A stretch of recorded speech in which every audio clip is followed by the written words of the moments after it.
Je vous déteste, vous, ces questions. Ça, vous me prenez vraiment au dépourvu, là, vous me posez des questions auxquelles je n'ai absolument pas réfléchi. Mais c'est pas banal, vos questions, c'est limite indiscret. C'est pour ça que vous êtes tout à fait libre de répondre. Non, mais en même temps, non, parce que là, en fait, j'ai peur de vous dire des choses banales. Non. Et quel plaisir vous trouvez dans cette vie comique? Plaisir, me demande-t-il, alors que j'ai la voix cassée, que je tousse et que je peux à peine marcher. Si vous continuez, c'est que ça va structurer quand même. Je pense que la bêtise est la plus lourde des chaînes. Et que l'esclavage de demain, ce sera la bêtise. Et que les maîtres de demain seront ceux qui rendront l'être humain idiot, stupide, aveugle. J'ai une maison dans le Gers où j'aime beaucoup être. Et plusieurs reprises, quand on est là-bas, sur un fond de collines toscanes, à plaisanter avec des amis, voir les enfants qui sont là, qui se baignent, qui rigolent, ou qui dorment sous un arbre. Ça, c'est une image du bonheur. Je reconnais que c'est pas très actif, mais moi j'aime bien aussi la philosophie dont l'alternative principale, c'est ou la sieste ou les boules. Bon, ça fait partie aussi de ce que j'aime. Parce que c'est pas naturel d'être ministre. C'est pas normal d'être ministre. Et plus ça va dans l'ascension, plus c'est des sommes de pathologies. Je veux dire que pour être candidat à l'élection présidentielle, il faut quand même une certaine pathologie. C'est pas quelque chose qui est répandu chez tout le monde.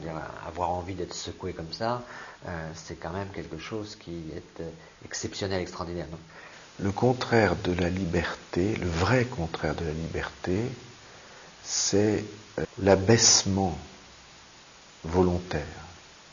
C'est-à-dire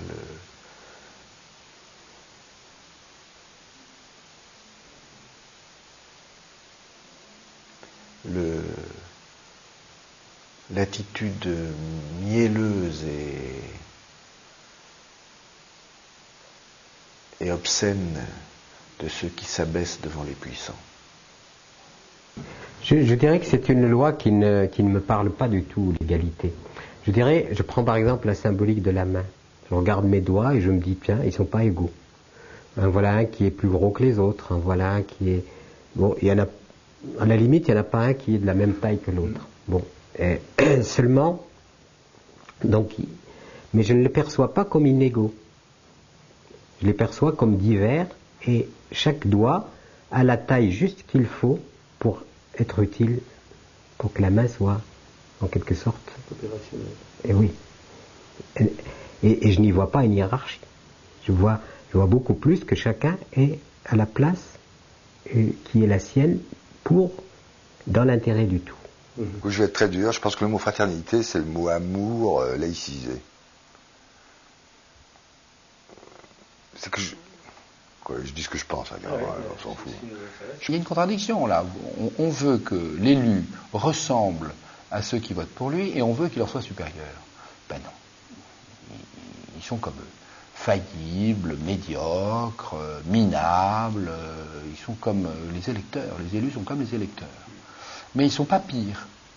Oui, la tolérance, c'est du respect, c'est de la reconnaissance, c'est de l'acceptation des différences, mais c'était quelquefois aussi une manière de ne pas s'impliquer. En étant tolérant, on ne veut pas toujours voir.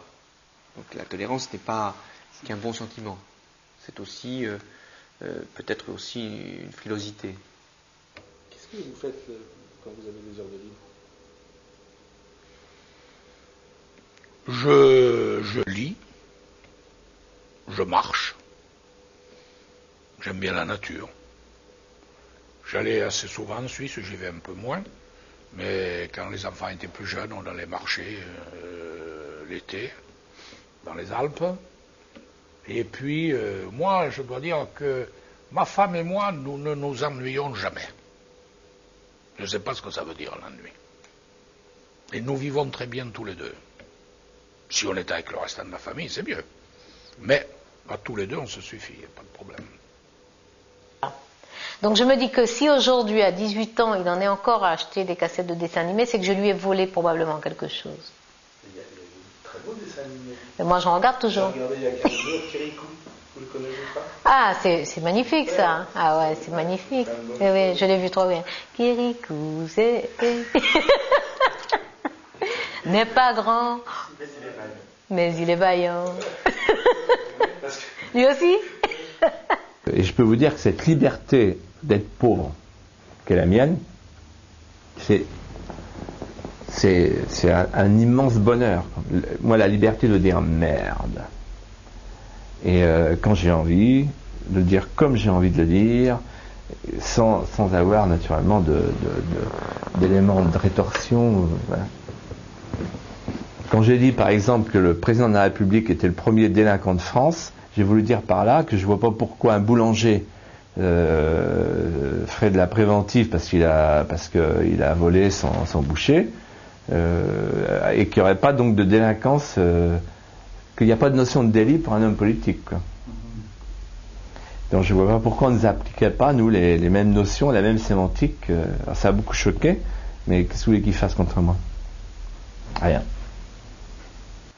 Quand j'étais jeune, j'ai été très jeune en Grèce. Une aventure extraordinaire. Et j'allais au Parthénon, où je passais des après-midi seul. Il n'y avait pas un seul visiteur. Et parce qu'il y avait un petit peu d'air au Parthénon. J'habitais dans Athènes où il faisait une chaleur écrasante, et j'allais donc au Parthénon, et là, comme il n'y avait personne, je me mettais tout nu à l'ombre des colonnes, n'est-ce pas, et je rêvais que j'étais un demi-dieu, bien sûr. En tous les cas, que je fréquentais les déesses,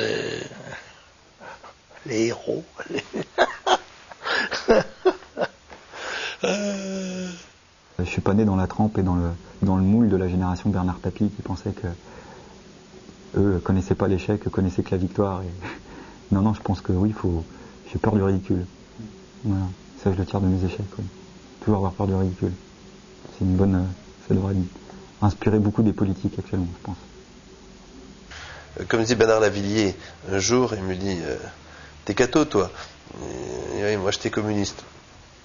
Et il dit dans les banlieues, avant, dans les quartiers sensibles, quand on était jeune, la moitié était pris par les curés, l'autre moitié par le PC. Aujourd'hui, il n'y a ni curé, ni PC. Donc c'est le bordel. Je pense qu'en politique, les échecs, c'est constructif, ça construit un destin. Donc, j'ai eu des échecs en journalisme, assez peu d'ailleurs. Donc, j'ai eu des échecs en politique. Je pense que les échecs, ça permet de rebondir, ça construit un homme. Il n'y a pas de vie sans échec. Comme une fonction passager. Il n'y a pas d'intérêt pour autrui sans orgueil. L'altruisme va absolument avec l'exercice du pouvoir. Si on n'est pas persuadé de sa valeur personnelle, on est incapable d'aider les autres. Si on pense qu'on est une merde, comment voulez-vous être utile à la société? Donc ces deux valeurs qu'on oppose me paraissent étroitement liées. Les orgueilleux, en général, aiment beaucoup les autres.